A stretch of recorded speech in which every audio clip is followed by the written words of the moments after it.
Just a quick note. Buddy before Bryan this free Alvarez video. here on If you Wrestling click Observer Live. We are here every day, Monday through Friday, noon Pacific, 3 Eastern, Sundays, 3 Pacific, 6 Eastern, Saturday mornings with Jim Valley, who just got a new kidney. Congratulations to Jim Valley. We'll be hearing from him again soon. Sundays with Andrew Zarian, and it is a Monday here on the show, and you know what that means? It's been 12 years, everybody. 12 long years. And finally tonight, the 2-hour Raws are back. And they will be back at least through the end of the year. And Triple H was asked about what's going to happen with Netflix. Still to be determined, he said. I am hoping that these Raws are so great and it makes his life so much easier that he decides to continue on with 2 hours. Although my heart tells me that's not going to happen. He's going to be doing 3 hours of Raw, 3 hours of SmackDown. I'm going to be watching a lot of wrestling. But anyway, we'll talk about this 2-hour Raw tonight because we're going to celebrate while we can. 2 hours of Raw and 2 hours of SmackDown through the end of 2024. And let's have some fun. We got a lineup, 2 title matches and more. We've also got a Title Tuesday coming up for AEW. That is tomorrow. And they will be going kind of head-to-head. I guess they're starting an hour late. But they'll be going up against NXT. We got a lineup for NXT as well. They got a lot of big matches, including Randy Orton appearing on the show. And then we got all the news from the weekend. Kevin Owens has turned heel on Cody Rhodes, captured by fans in the area where you go to get autographs. The Rock is back. We have got a Crown Jewel show coming up, which I'm actually going to talk about first because there's a very interesting thing regarding that show and plenty more. If you want to text us about anything that happened this weekend or anything coming in the future, 425-780-7566. That is 425-780-7566. Brian at WrestlingObserver.com is the email address, F4W Online, Threads, Instagram, and Cameo at Bryan Alvarez on X. Back in a moment, Observer Live.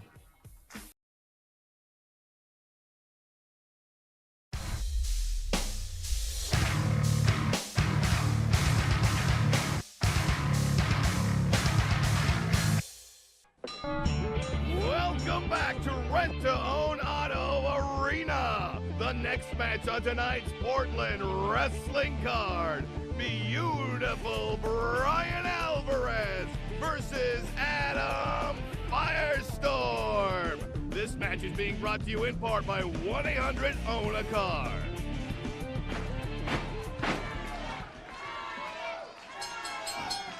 Fans, just like we said, right back with another match. Adam Firestorm from Auckland, New Zealand versus beautiful, or so self-proclaimed beautiful, Bryan Alvarez. LC, this should be another great matchup. Well, pardon me if I'm not completely into this matchup. Every time Miss Rent-to-Own Auto comes out, I can't help but stare at her 2 big, beautiful blue eyes, brother. Well, I believe that that is what you're focused on for sure, LC. Miss Rent-to-Own not Miss Rent-to-Own Auto, not happy with Bryan Alvarez 2 weeks ago when he was losing to the grappler. But last week, a victory over Ed Moretti, and all seemed happy with the lovely one. Well, he's lovely, yes. He wants to be the pampered cow, but maybe he'll turn into spoiled milk, Jack.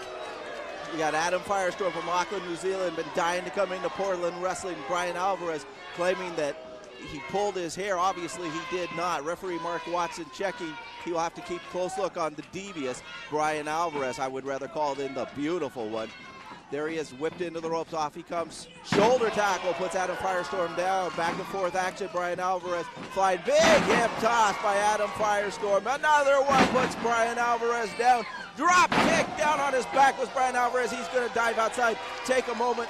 Miss Rent-to-Own Auto not looking very happy right there, LC. No, she's not. And youth gone wild, brother. Adam Firestorm is banging people like he's in a mosh pit, brother. Adam Firestorm going outside, going to chase Bryan Alvarez right back in. Adam Firestorm likes to control the action inside the ring. Oh, Bryan Alvarez catches Adam Firestorm coming in with a kick in the middle rope, putting him down. Now a boot to the face Adam Firestorm maybe a little too energetic outside LC, not taking enough care of himself. That's right. He was all fired up, but that'll take the wind right out of his sails, and he need not worry about Miss Rento Auto now after that shot in the gonads he just took. And then a hard whip into the back. Small of the back really put Adam Firestorm down. Bryan Alvarez, now he's pulling his shirt over his head.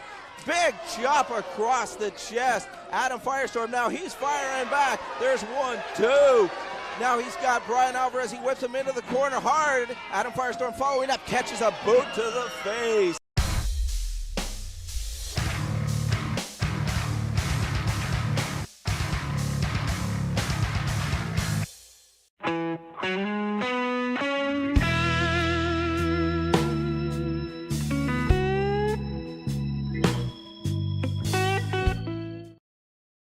Show Bryan Alvarez here, Wrestling Observer Live. Mike Sempervive, also of WrestlingObserver.com. Well, we got a lot to talk about. I'm starting with Crown Jewel here. So, this ties in all sorts of things.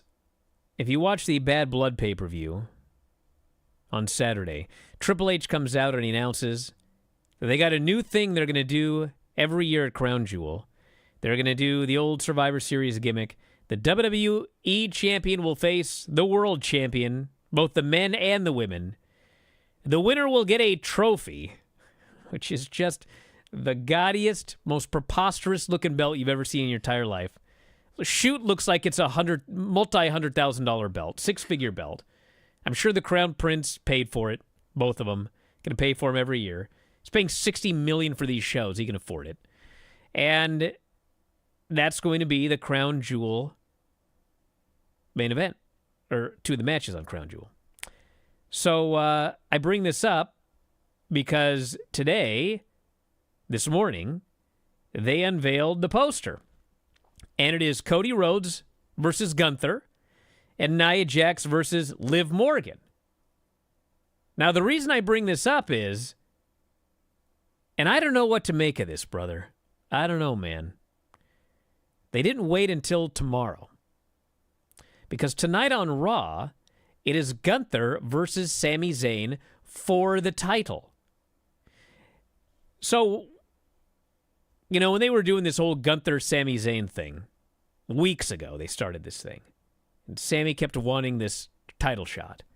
And Gunther kept telling him no. And, like, when it first started, I thought, okay, this is going to be a match for Bad Blood. Gunther is going to win. Sami beat him at WrestleMania. Gunther is going to get his win back here. And away we go. That's what I thought was going to happen. So then, they do the angle last week on Raw where Gunther just killed Sami Zayn. He just beat him and humiliated him and just left him for dead and accepts the challenge for the match. So I thought, okay, well, there's another match for the pay-per-view. But then we learned, no, it's not on the pay-per-view. It's on the following week's Raw. And then I really got thinking, like, hold on a second. Why did Gunther absolutely obliterate Sami Zayn on the go-home show before their championship match? Why would they do that? That doesn't make any sense. Because Sami, at times, you know, everybody wanted Sami to beat Roman Reigns in Montreal. There have been a couple of times where, okay, you know what? Maybe now's the time to pull the trigger on Sami. Bro, if you've been watching the show lately, it does not feel like time to pull the trigger on Sami finally winning the world title. He just, I don't want to say he feels cold, but he certainly doesn't feel hot right now. And if you're going to give him the world title during his career, it doesn't seem like now is the time. So then they go to the pay-per-view, and they do this whole deal, and I'm just watching this Goldberg thing, where now Gunther and Goldberg, they're like kind of doing their teases for a match. And so then I thought, okay, so it appears that they're going to do Goldberg versus Gunther. So, are they doing that at Crown Jewel? Because if that's the case, then Sami's got to win the title on Monday. So all I have to say is this. If I'm booking this show, Sammy is not winning the title from Gunther tonight. It's not the right time, okay? However, I look at all this stuff that they're doing, and I keep thinking, is Sammy actually going to win the title tonight? My gut still tells me no, but I have to say that I am very much in doubt about the finish of tonight's match. And I'll give Mike a chance to give his prediction. But then I got a little more I want to add at the end. Well, Gunther could beat Sammy tonight, and Sammy could help him alongside Goldberg defeat Cody if Gunther does something nefarious in Saudi Arabia, and then you could have, which would be, for a lot of reasons, geopolitically, something else, to have Cody Rhodes, Bill Goldberg, and Sami Zayn all standing in the middle of the ring with their arms raised as they chase Gunther, down the ramp. You could do something like that, I guess. I don't know. I was surprised that they rushed to this, but the fact that they're going to Saudi Arabia, I kind of forgot about that aspect. So I don't know. You could have... I honestly don't know. I'm going to go with Gunther retaining here and keeping the title, but again, if you're looking at this with they want to make people in Saudi Arabia happy, either Sami Zayn going in as champion, to win against Cody, or I don't know. I don't know. That, to me, again, if it's for booking purposes to make that crowd happy, yeah, I can see, I guess, Sammy winning tonight. But you're right. It's not the right time, I don't think. Well, there's two other things here. Number one, on Saturday, I think that Goldberg is going to face Gunther at some point. But it was only a few months ago that Goldberg was on Busted Open Radio and talked about how his rotator cuff is completely torn and thrashed, and he's doing stem cells, and he probably needs to get it surgically repaired. And he said he was doing nothing until that got done. So it's possible that he's not ready for Saudi Arabia, so this whole point is moot anyway. The other thing I will say is that... Can I throw something in there? Yes. What's not... Look, he wanted to have a last match and go on a little last tour. I don't know how well that would do and who he could get to be a part of all that, especially if he does not work with AEW and Tony Khan, for the bodies and the stars to do something like that. So maybe to hook back up with WWE and looking long-term at this, rotator cuff or not right now, if he's going to do a little tour, maybe it's kind of like what John Cena's doing, just to a much lesser degree, where he works a couple of shows and 3 shows, something like that, in big places, and that's what it is. So the other thing is, as this guy here says, it's not time for Gunther to lose the title. So here's the thing. I agree with that. And if you watch WWE booking over the last 2 years, that's sort of what they do. Like, when it's time, they switch the title. And they don't switch the title before it's time. Feels like it's time. However, it was only a few weeks ago that Jey Uso beat Braun Breaker. And it was not time for Braun Breaker to lose that title. So, the thing that got me the most is the fact that they put that poster out today. There's no reason they couldn't have waited until tomorrow to put that poster out. Them putting that poster out today, it's either one of two things. Either they're going to swerve us and he's winning the title tonight, or they want to swerve us so we think he's winning the title tonight. But, they didn't accidentally put out a poster for the next pay-per-view advertising a title match the day that a title match is taking place on Raw. This wasn't an accident.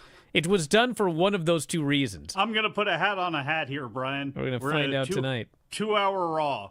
And I could not be any happier about this. Somebody earlier on in the chat said, somebody is surely to complain about that. We'll ignore all of those people. 2-hour Raws are great. What if Gunther and Sami Zayn go to a draw? And that's how they make some more sort of excuse, and that's how Sami gets into a 3-way and wins. No, because they already put up that graphic. It's not a graphic for a 3-way. You can pop a head up in there. Here's the thing. 2024. Listen, we got Gunther, Sami Zayn, Jey Uso, Xavier Woods, both title matches, Sheamus and Pete Dunne in a Donnybrook match, and Seth Rollins returning. There's only 2 hours for Raw. I don't think they're doing a draw. I don't think they're going 60 minutes. No, but still. I don't think they're going 60. But you know what I think? If I had to make a prediction, What's that? I predict that Gunther does beat Sammy. And then in the Cody Rhodes-Gunther match, old Goldberg costs Gunther the match. Cody wins. Hey.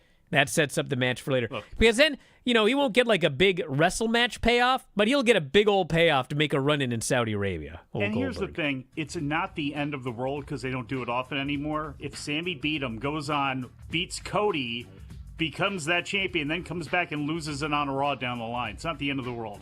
Back in a moment, Observer Live.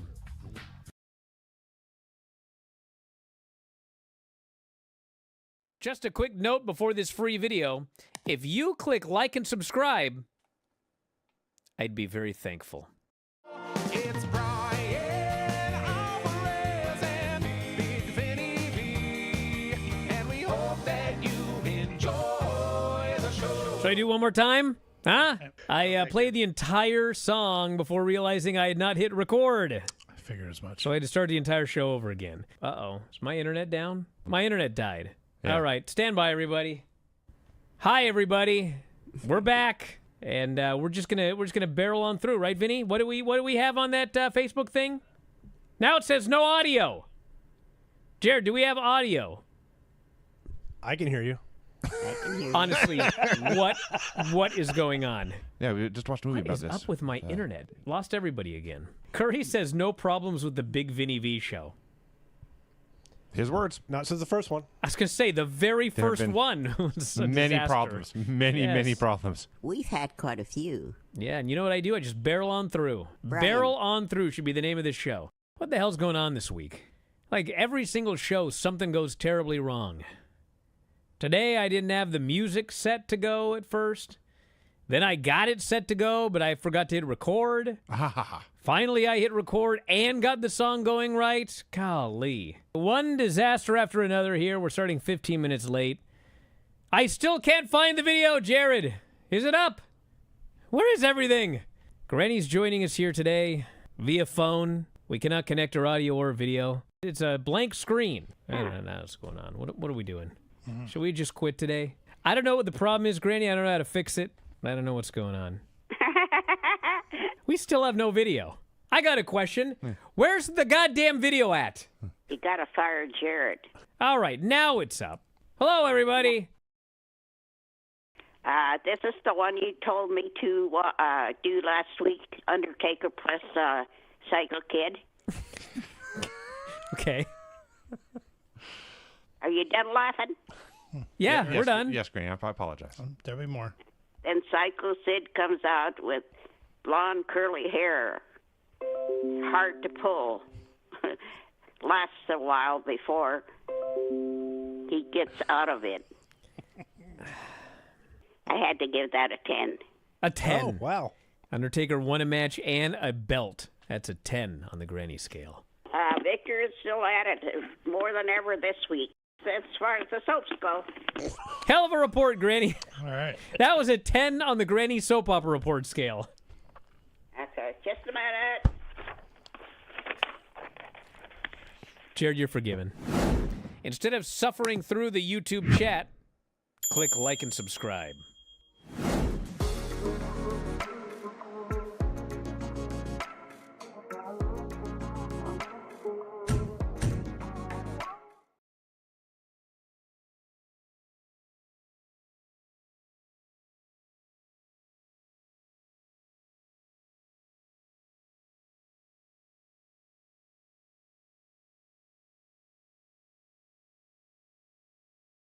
Bryan Alvarez here, Wrestling Observer Live. Mike Sempervive, also of WrestlingObserver.com. Did a very clever thing at the pay-per-view. They have that area where the fans show up to get autographs.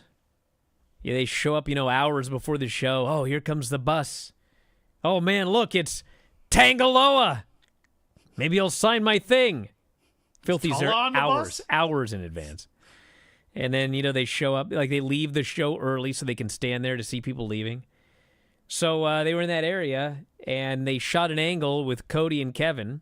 And so all these fans get their phones out, and so they ended up with multiple footage all over the place from fans. It was very clever. And Kevin Owens turned on Cody. Wow, pro wrestling. Beat him up. They didn't have to do it in the arena where the fans would cheer Kevin Owens for doing a turn. Did it in the back, and he has betrayed Cody Rhodes. I liked it.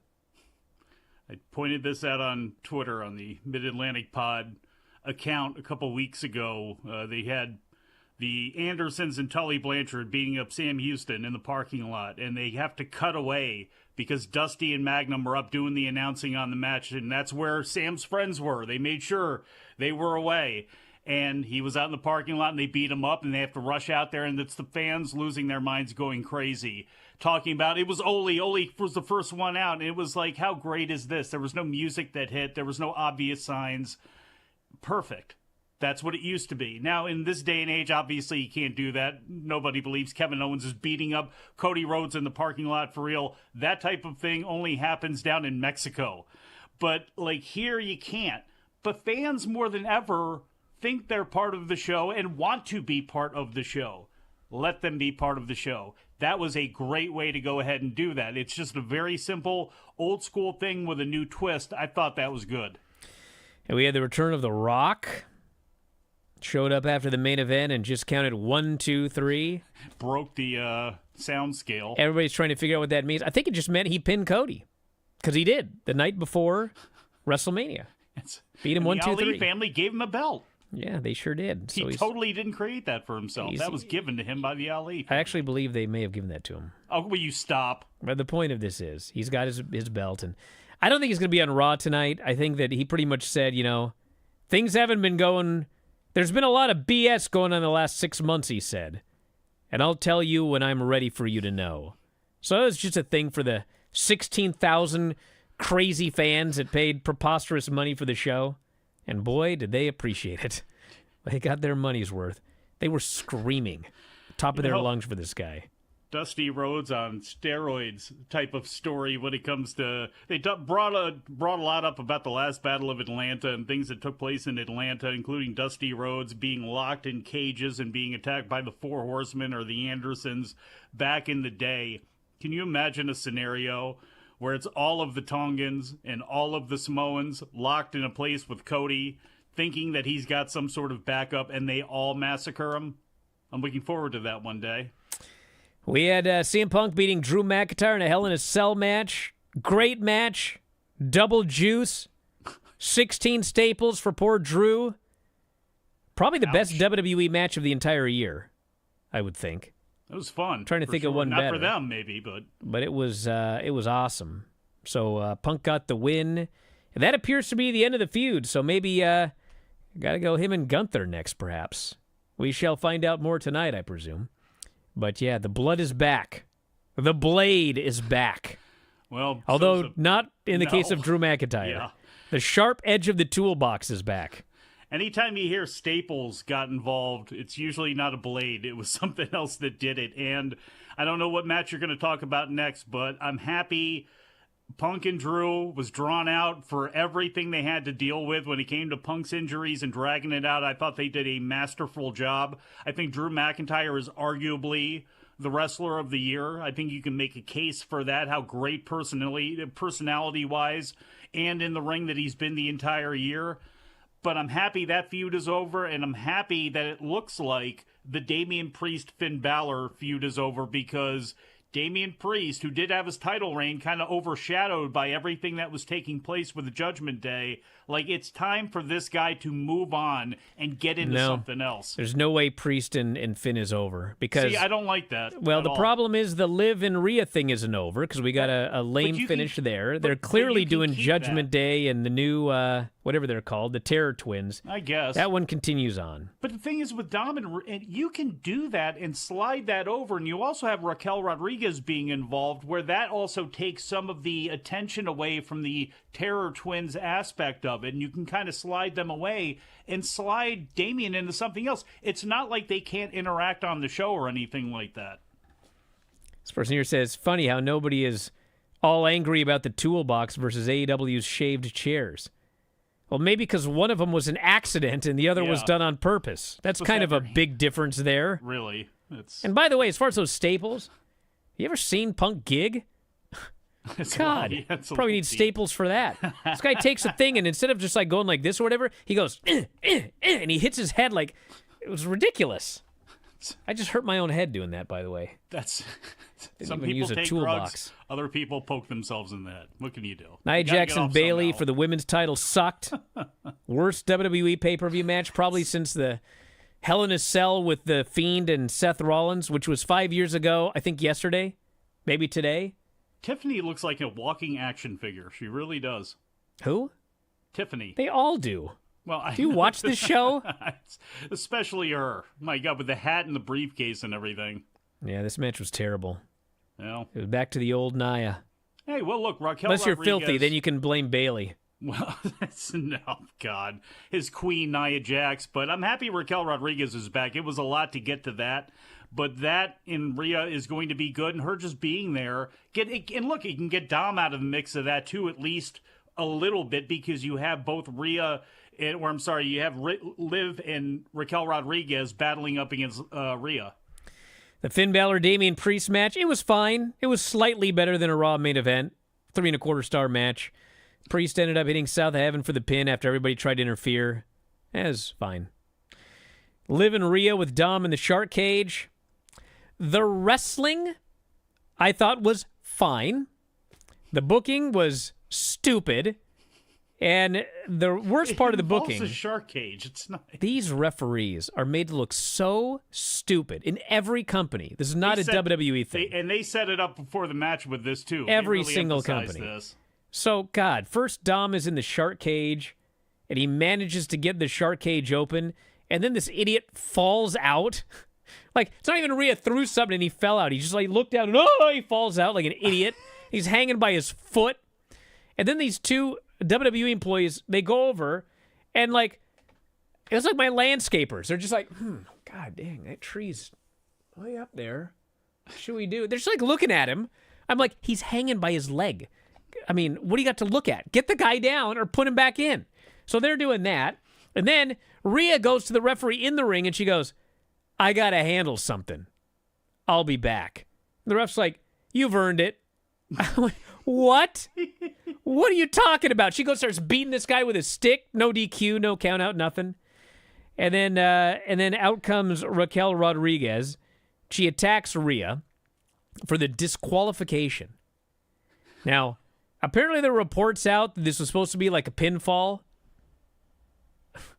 Well, maybe don't attack Rhea right in front of the referee. I guess this referee felt he had to make a call or something. I don't know what happened. It doesn't matter. It wouldn't have made any of this any better or worse. Well, she didn't earn it.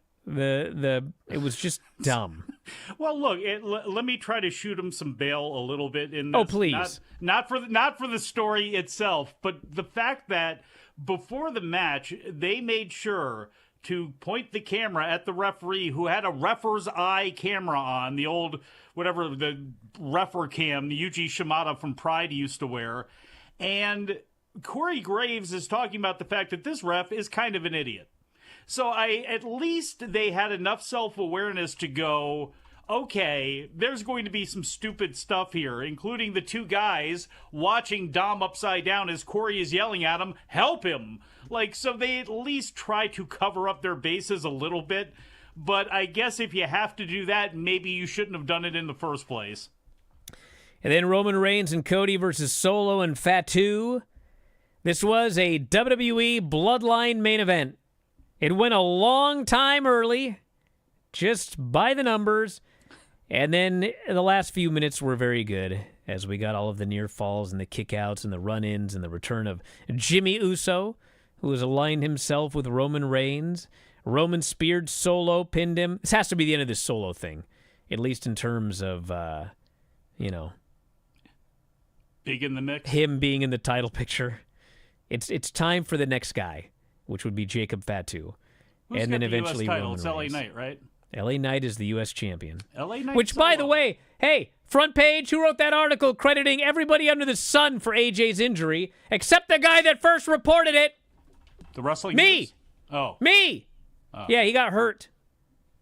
Hurt himself on a high cross catch. It was brutal.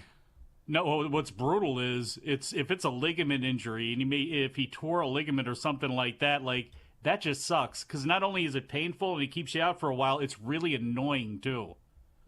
Yeah, I hope he's all right. Just came back, first match back, hurt himself on a fluke.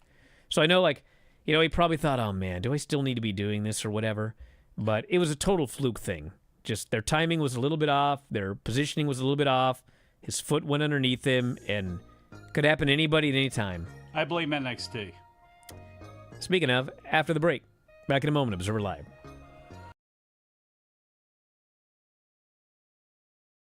Just a quick note before this free video. If you click like and subscribe, I'd be very thankful. I am going to channel the well-known, infamous roast of Bryan and Lance. Oh, my God. I vaguely remember this. Lance was a champion in virtually every company he has appeared in. While he did hold the distinction of holding 3 titles, that angle fizzled out faster than his podcast, Killing the Town. Wow. I now remember this utter disaster of a roast. Let's get Lance a chair to sit in.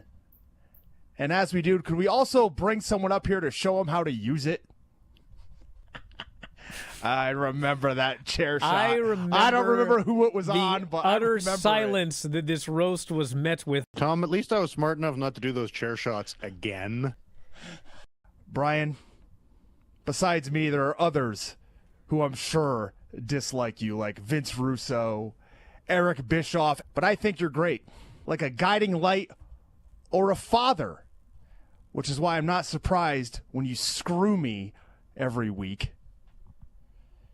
The best-selling author of The Death of WCW. He had just completed his new book, for which actually Lance Storm wrote the foreword, which is 3 more than most wrestling fans know. Hideous. Atrocious. It must be hard when you look so young. If I didn't know better, I'd say you had your grandma's jeans. But actually, if the camera panned down, I bet Lance is wearing them. Anyways, let's start the show. Carmelo went for the La Mystica. Andrade went for the Message. It's actually not the La Mystica. It starts like a La Mystica, but the La Mystica is actually a submission, and he doesn't land in the submission. He just does the whole slam part and then jumps up. Yeah, the La Mystica is a tilt-a-whirl head scissor into a Fujiwara armbar. Into a Fujiwara armbar. The La Mystica is not the submission. Do not tell me. I didn't say that was a submission. I said the La Mystica involves the tilt-a-whirl facebuster into the submission. The whole thing. Why are you so angry? Well, you just changed what you said and lied. Right? Yeah. No, he doesn't land in a submission. He just slams them. So it's not a La Mystica.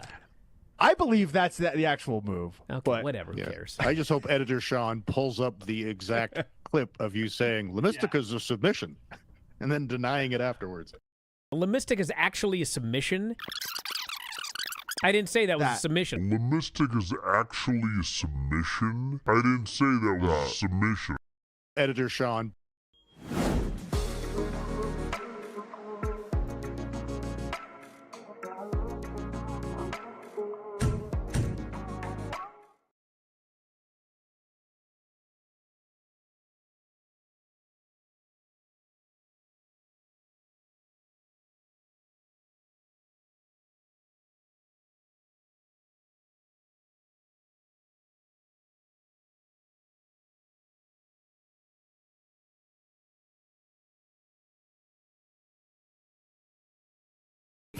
Back in the show, Bryan Alvarez here, Wrestling Observer Live.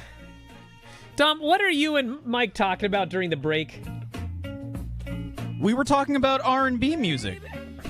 Talking about me beating up Mike.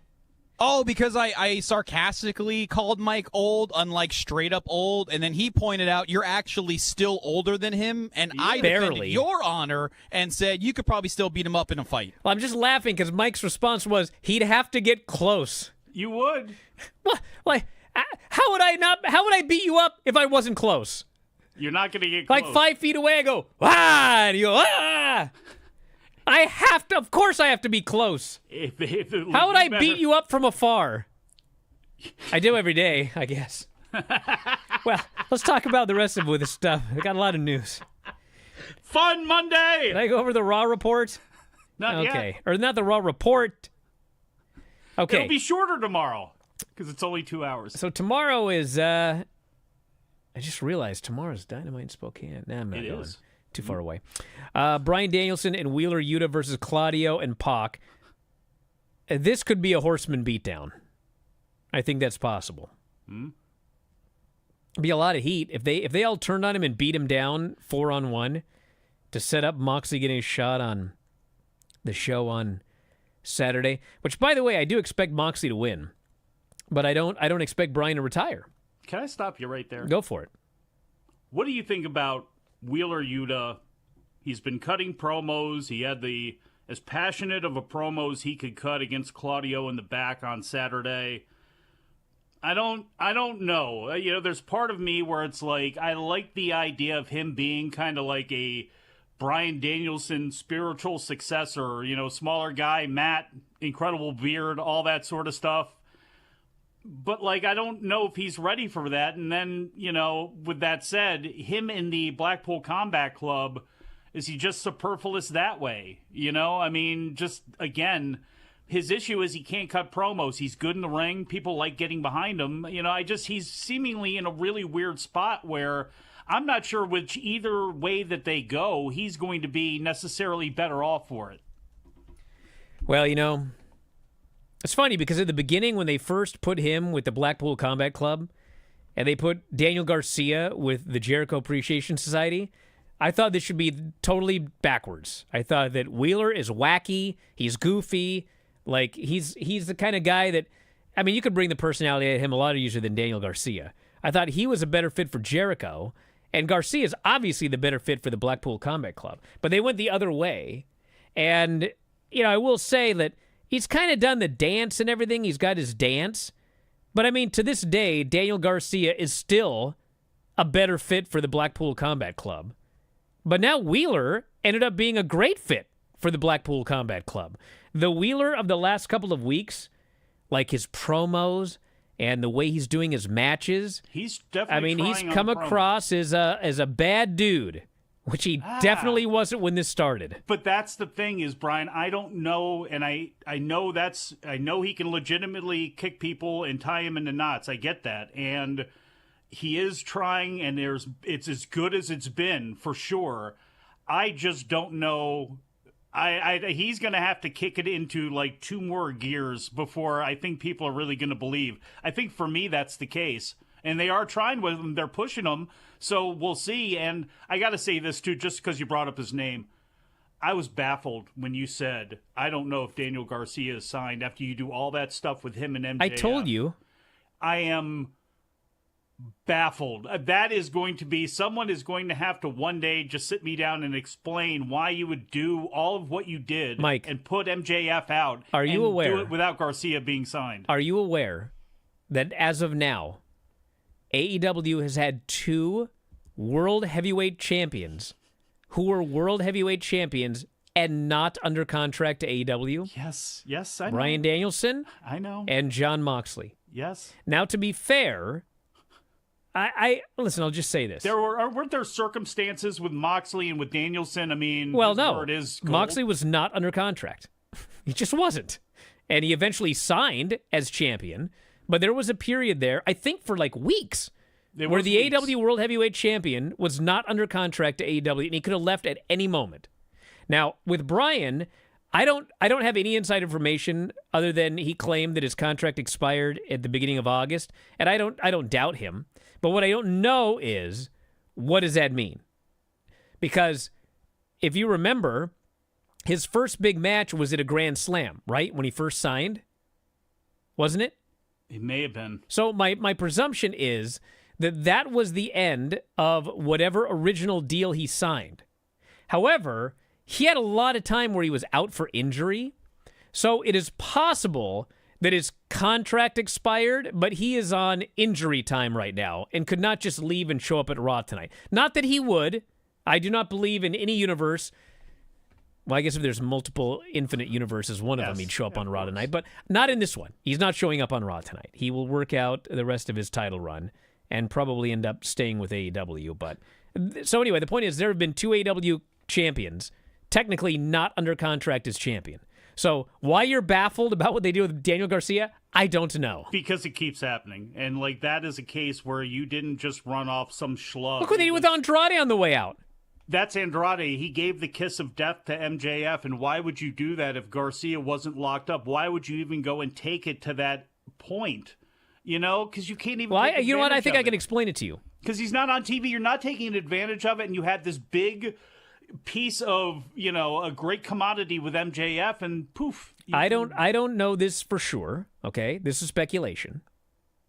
But when they were doing that feud with Daniel Garcia and MJF, I believe that the reason they built it up the way they did, and I know this because people told me this, they were pretty much sure that he was going to re-sign. And he hadn't re-signed. But when I asked people, it was like, yeah, I mean, he hasn't re-signed, but he's pretty much for sure going to re-sign. So I think that's where they were. And so I think the day came, and it was like, are you re-signing, brother? And he didn't re-sign. And so it was like, MJF's got to beat you then. And MJF beat him, and then he still has not re-signed. And now he's off TV. So I think they must think he might actually be going to NXT now. But MJF didn't just, he beat him, but then took all that heat away by slaughtering him and pile driving him off the second turnbuckle. So this guy that you're not sure about who could end up in NXT, I would figure there, you know, at any time, or I guess, I just, again, but here's the thing, Mike. From here's a the thing. wrestling point of view, that doesn't make any sense. But here's the thing. He hasn't left yet, okay? You're right. And hold on. And MJF did leave. So it is possible their thought was, well, he may re-sign while MJF is gone, and so let's leave this open-ended so that we can do another match potentially once MJF comes back, and that's when we'll, re-debut Daniel Garcia. I don't know. I think somebody could have used that heat who was actually on TV every week to do something like that to an MJF and get something out of it and get your TV show something out of it. So anyway, we've got Mercedes versus... This is a good one. This is a good one. I don't want to be that guy, but... Do it. You realize that Hologram is now 13-0, and he's just randomly doing matches on Collision, like no title shots in the future or anything like that? Emi Sakura has not won a single match in AEW since April of 2023. Not 2024, 2023. May, June, July, August, September, October. It's been 18 months since Emi Sakura won a match in AEW. 18 months. She has not won a match in 18 months. But tomorrow she gets a title shot against Mercedes for both of her belts. The TBS and the New Japan Strong women's titles. I like how Maniac Tony Khan is actually a big fan of old boxing ratings from back in the day where, like, the World Boxing Council would rank somebody who was dead or, like, give somebody some wins and, you know, kind of prop them up on the list even though they hadn't won since, 2023. No, the answer is not to bring back rankings. I'm sorry. No. Please don't do that. No. But then... Willow and Britt must fight for a championship match. Well, it's a world title eliminator match. And then Hook will call out Taz's attackers, who I think is going to end up being Christian's crew. And then Darby and Brody will go face to face. So are you enjoying Mortos's promos? He should have a segment on every show. I like Mortos. Yes. And then for NXT, we've got Randy Orton versus Javon Evans. Which I'm still going with my theory, and that is that they go a few minutes and then Gallus runs in and then we do the tag match and Randy and Javon beat Gallus when Javon gets the pin. That's what I'm hoping. That'll give him a better rub than getting beat. I'll tell you that much. Then we've got Obafemi against Tony D for the North American title. Which, I've watched the story and I don't think Tony D is the guy to beat Obafemi. But they're really building it up like, this Rocky story. But they had a line last week. I can't remember what it was, but somebody told him, they were like, you know what? If you lose, you lose, but at least you just did your best. And he seemed cool with that, so I actually think he's not winning, but I guess we'll see. Nathan Frazier and Axiom against Grayson Waller and Austin Theory for the tag team titles. We've got Bianca, Jade, and Kalani versus Fallon, JC, and Jasmine. And Sexy Red performs. Am I the only one who thinks Kalani's a heel? Yes. She's going to be a heel. I'm telling you. Well, someday she will be. She'll be a heel. Because in And she'll be a developmental, better everybody one. has to play both roles. I know. As they I get know. ready to go up. That's why, I mean, dude, in what universe, I mean, she's doing a fine job at it, but in what universe is Roxanne Perez a heel? The NXT universe. Like, she's good enough that she's pulling it off, but come on. Roxanne And look- Perez is a lifetime babyface. Absolutely. And when she goes to the main roster, I hope she's that. I'm Fallon Henley on the main roster. I would try as a babyface first. And look, this is an awful comparison, but like, there was a hole you could punch through with, what was her name? The Southern Belle. Oh, God. You know who I'm talking about. Lacey Evans. Like, there was a hole to punch through there, and they failed miserably a zillion times over, almost comedically. Fallon Henley coming up to the main roster, and at some point Josh Briggs, I think, coming up to the main roster, like, I think you could actually have something there. And I don't know what role she's filling right now with Jasmine and JC Jane, but the whole thing doesn't make sense to me at all. So at some point, get her up on the main roster and bring her up as a babyface, because I think you might have something there. And then we got the pay-per-view on Saturday. I can't even read the song that Lucha Gato wants Sexy Red to perform tomorrow night. She's not going to perform that one, okay? She's not. Oh, please. Now, Tacoma Saturday, I'll be there. I'll be there, brother. Bryan Danielson, Jon Moxley, AEW title. Young Bucks against Private Party for the tag team titles. Jack Perry against Shibata for the TNT title. Ospreay, Ricochet, and Takeshita in a three-way. I mean, it's going to be awesome, but like... Sure. Mark Briscoe and Jericho for the Ring of Honor title. Darby and Brody. And in the 0-hour match, Atlantis Jr. defends the Ring of Honor men's TV title against Brian Cage. Okay. Back in a moment, Observer Live. Just a quick note before this free video. If you click like and subscribe, I'd be very thankful.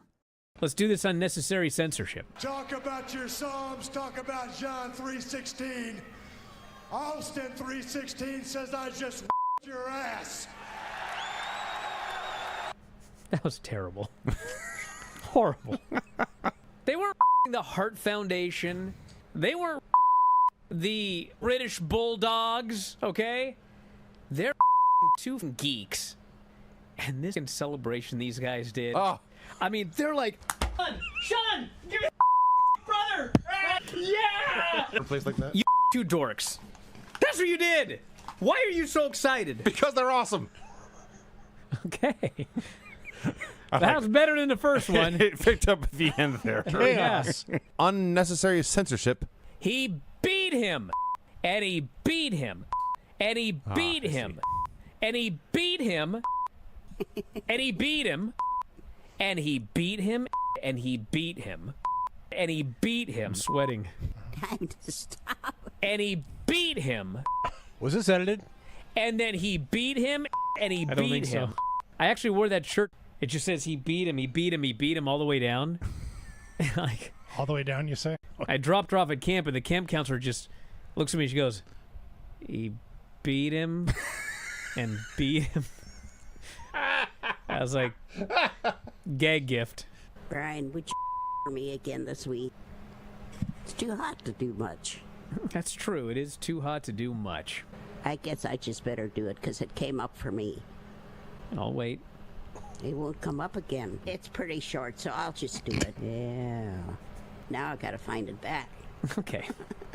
It isn't Dale, I'm coming gonna up. kill you. How about you just it? Okay. Ouch. What else we got, Vinny? that Granny licks her finger to turn the page. Lick that finger. There'll be an unnecessary censorship coming up. Lick that. Okay, let's see. Unnecessary censorship. So Oro Ethan after the match and gets his ass just into the earth. Vinny. And Ethan is leaving, holding his all confident. And then Oro just comes back to life, and now he Ethan's ass. Oro jumps him from behind. Yep. Then he his ass after cheap shotting the guy. That was interesting. That's quite unnecessary. Instead of suffering through the YouTube chat, click like and subscribe.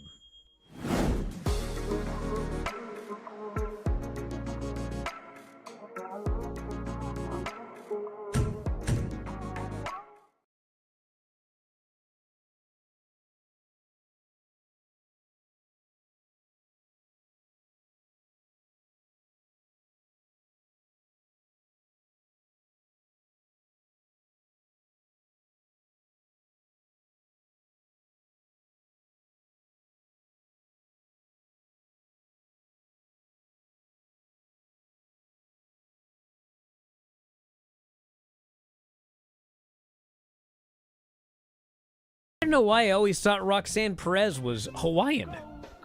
What? She was on she was on the show years ago. Remember that? Yeah. I wonder if was she in Hawaii at the time? I don't know, man. But she's not. No, she's at all. not. She's kind of, Hispanic and whatnot, or Latino. Yes. My God, Lived Brian. in Texas, went to Booker Texas. T's school. Yeah. I don't know where I got that. Somebody help me out.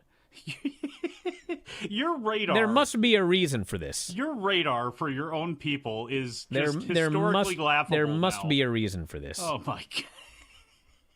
Because you're a pineapple, Brian. That's why. Maybe, actually, were you in Hawaii when we did the interview? That's possible. Maybe that's what happened. Maybe you're in Hawaii right now. Let me tell you where I'm not right now. Hawaii. All right. Lance Storm writes, the reason is you're an idiot. What is that in reference to? It could be anything on this show. Well, I get that text every day. That's, yeah. So it's kind of evergreen. Hey, listen, we're going to wrap it up. Tonight is Raw. It is thankfully 2 hours. Maybe we'll be up earlier for Observer Radio. Kill me! You can get quality content like this every day at WrestlingObserver.com. Or Spotify, or Apple Podcasts, or YouTube. And to find any of those, you just go to F4WOnline.com/Spotify, or F4WOnline.com/Apple, or F4WOnline.com/YouTube, or just sign up at F4WOnline.com. Lots of ways to hear it. And that's it, everybody. We'll talk to you next time, Wrestling Observer Live.